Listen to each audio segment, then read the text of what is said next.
Hello everyone, my self doctor Charmi Kotak, MD medicine. આજે આપણે વાત કરીશું ડિહાઇડ્રેશન વિશે.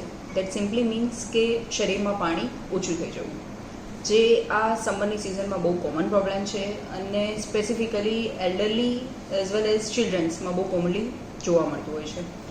કારણો વિશે વાત કરીએ તો ખૂબ કોમન કારણ જે અત્યારે સમરમાં થતું હોય છે that is diarrhoea and vomiting.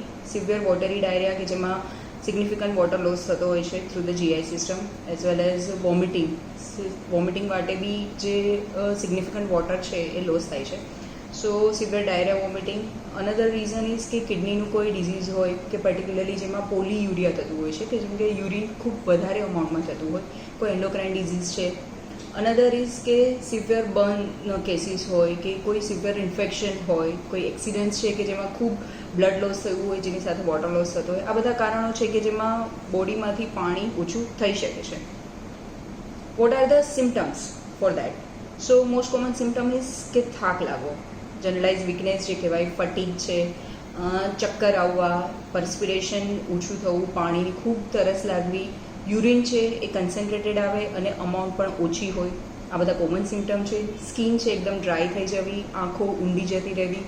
આ બધા સિમ્ટમ્સ દેટ સજેસ્ટ કે બોડીમાંથી પાણી ઓછું થઈ રહ્યું છે. અને ધીઝ આર ધ સિમ્ટમ્સ કે જ્યારે આપણે enough amount of water should we take. Severe કેસીસમાં બેહોશી થઈ જવી, આંચકી આવવી એવા કેસીસ પણ હોઈ શકે છે અગર સિવિયર ડિહાઇડ્રેશન હોય તો. હવે વાત છે કે કઈ રીતે આપણે અટકાવી શકીએ. સો સમરના સિઝનમાં અનનેસેસરી તડકામાં બહાર નીકળવાનું ટાળો, અને જો જવું જરૂરી હોય તો બને ત્યાં સુધી ફૂલ સ્લીવ્સના કપડાં યુઝ કરવા કે જેથી પરસ્પિરેશન ઓછું કરી શકાય.